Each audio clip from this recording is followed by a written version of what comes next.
Alright, so I played a game recently called SANABI.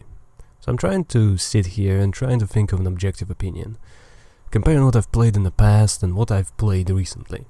There are definitely some good NES platformers I remember. Darkwing Duck, Rescue Rangers, probably something else, mostly done by Capcom, probably others too.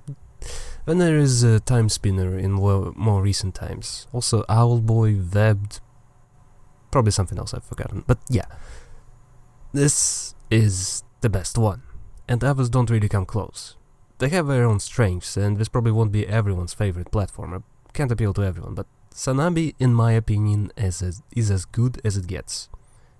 I'm confident of that. What is it about? In a grimdark future Korea, Mago Corporation is exposed. All of its dark secrets are about to come out, and there is only a single lone survivor who is able to escape. But she can't make it all the way out of Mago City on her own, and so retired Brigadier General on the quest for revenge is dispatched to help her, as well as find the answers to his vendetta against SANABI. What did I enjoy? This is the cleanest platformer ever. No side paths, no confused and unintuitive garbage enemies, no distracting backgrounds or foregrounds, Metroidvania gameplay, no leaps of faith, nothing what felt unfair or random. It's actually reminded me of StarCraft. All things considered, the game is fairly simple. Only 2 resources, no mutually exclusive units or upgrades, no complicated tech paths, blah blah blah. But there is a ton of depth anyway. Everyone is given the same tools and it's up to a player to use them right. SANABI feels like that. It's so smooth and clean that I felt like some sort of pro player breezing through the levels. I honestly want to try speedrunning mode, despite having absolutely zero interest in it in any game ever.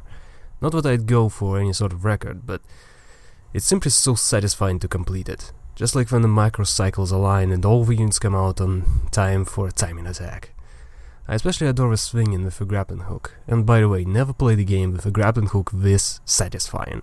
Why even get any other weapon? Can kill enemies, move objects, go everywhere with that thing. All the while defying the laws of gravity, somehow stopping the swing mid-air or dashing all over.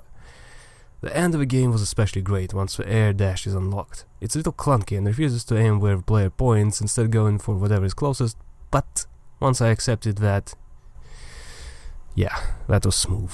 I'm definitely considering that speedrunner mode. But you'd think with gameplay this good, this story would be bad, right? Right? Yeah, no, it's pretty damn great. I did shed a few tears, admitting that right now. And the plot twists kept coming. Even if I predicted them, I couldn't see the whole picture. But it did feel satisfying to shut out plot points which I think will come, and much later on they actually do. That just makes me feel like a genius. There's even a bit of comedy in the dialogue, which is surprising considering how the main character is, well, not the most talkative fella. Either way, great stuff. Also, the music is bloody amazing, and I don't know what to compare it to exactly.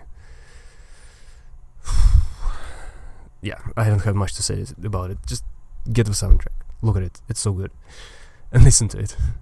Really, I only have 2 complaints, and I already voiced one. Dash is clunky. The second complaint is the flying boss. At one point there's a helicopter attacking the player trying to ride a flying train. That actually sounds kinda badass. I don't think this spoils much. Anyway, the train separates into individual cars and the player is supposed to break those to get healing over explosive cases, which then get flung at the boss. That's how you finish the fight. Obviously, the player is also supposed not to fall, because those cars are also the platforms. That fight, boy, I was not in the best mindset during that fight.